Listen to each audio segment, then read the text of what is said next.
Let me go ahead and start recording, and we are looking good. Okay. So let me just just to touch base. I mean, you tell me you decided to post this on Facebook and get the message out there. What do you want to tell your friends and people that you know? Yeah, I mean, well, the main thing is is the seriousness of it. I mean, I certainly myself took it seriously from the beginning, but I didn't expect to be a person to carry coronavirus. So I think that's the thing is it's not, I took serious precautions and was safe and balanced about it. And, here I am. So I think that's a real, uh, something I want to share is that it's important to follow the science and to not listen to the quacky stuff, voodoo things out there. It's just really important to get, real down to earth and nitty gritty on making sure we kind of slow this down because as more people get it, hopefully by the time that starts increasing, there's cures, there's treatments, there's better testing, just more time, you know? Right. And walk me through the process. Where you started feeling ill and started thinking like maybe it's time I get tested. Well, I just, I guess I hadn't, just being off of work for a little bit, I thought I was just run down and exhausted maybe and, just decompressing. And that was just a natural thing. But I ended up, having on Sunday night, I think it was the 22nd on the Sunday night, and that's that what it was. On that Sunday, I ended up, I was just hanging out, making dinner, making soup and stuff. And I suddenly I couldn't smell anything or taste anything, and that was strange. And I didn't know what that was. And I had been feeling a little just tired, a little bit, a little exhausted, little symptoms of just whatever. But the following day, I had a fever and I got some aches. I had actually been trying to like work out the day before because hey, why not? Unemployment life, put some get some push-ups going. So I felt like maybe I had just been a dumb idiot, with exercise and overexerted my muscles, but I really couldn't get moving around, and that kind of took me a little alarming. So a couple days went by, and on a Wednesday, I still felt like I was just, no big thing. And on a lark, I called my doctor, and Dr. Buddy at Sharp actually was rad for me. And from there, the diagnosis from sharing my symptoms, I was trying to disprove it, and I was skeptical that I could have had something, and I was kind of downplaying it. And they all kind of went, well, we're going to pass you to this person, talk to this person. And eventually, after telling me they thought that I had it, but just keep cool and ride it out and take Tylenol and rest and stuff, and call us if anything gets crazy with you. They decided to take me in for a test, and then I did get a test in one of a new clinic. They launched a new clinic at Grossmont Hospital that day, and I was one of the first in for that, I guess. What day was this? And you did the pull-up test? Thursday morning, real early, 8:30 or something. And they were still setting up like the cones and calling the walkie-talkies, and it was, but they were working really, really hard to get it done. I mean, it's impressive to see the healthcare system adapt to this thing so quick, and it was sort of like an automotive triage is what it was.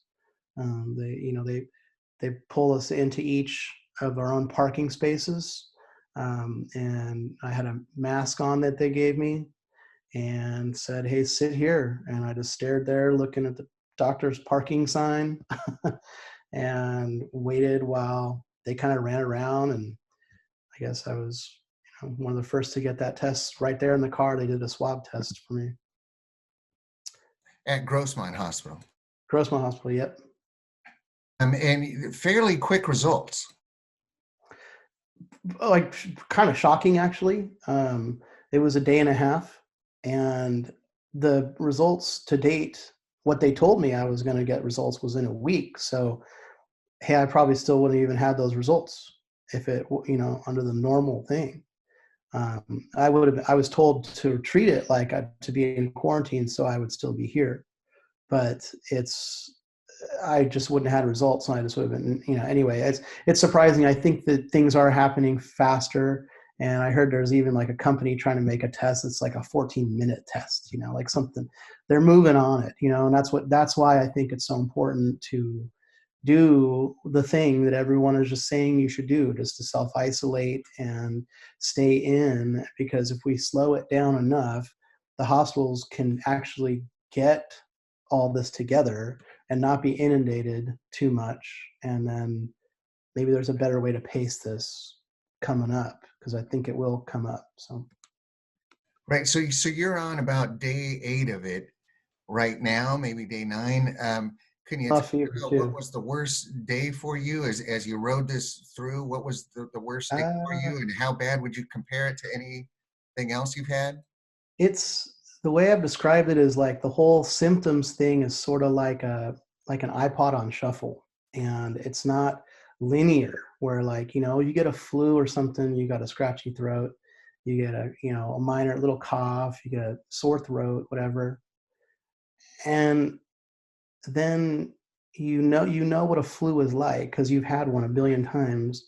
But for me at least, the symptoms go all over the place. Like there's one day I have two symptoms in a row. There's one I don't have any of one. I woke up with body aches again today. I don't know why.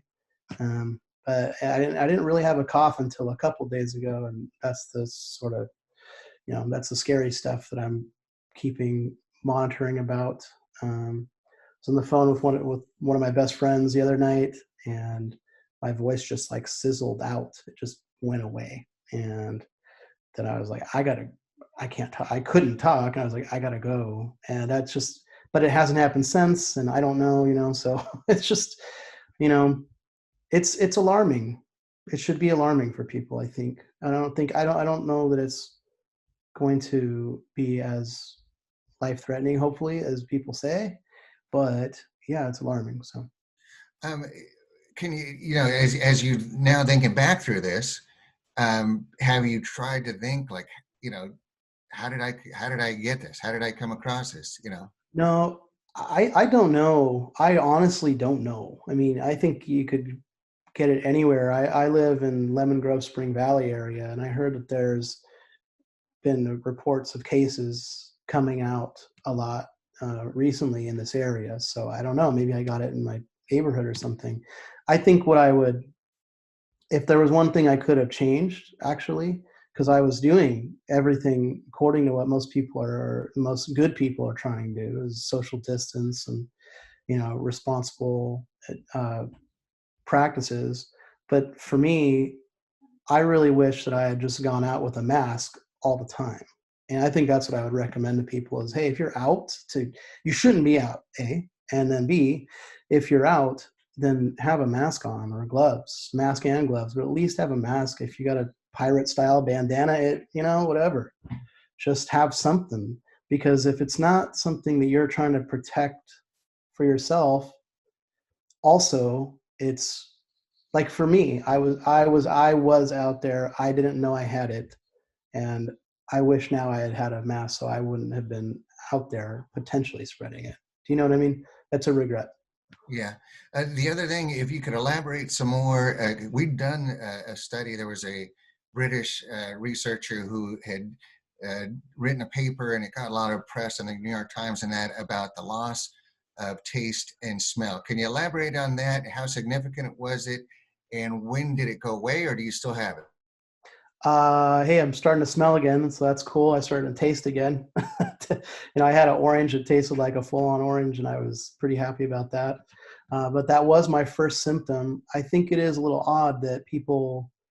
Uh, that was probably the symptom that made me call in. Actually, was I hadn't heard anything about it on the news at all.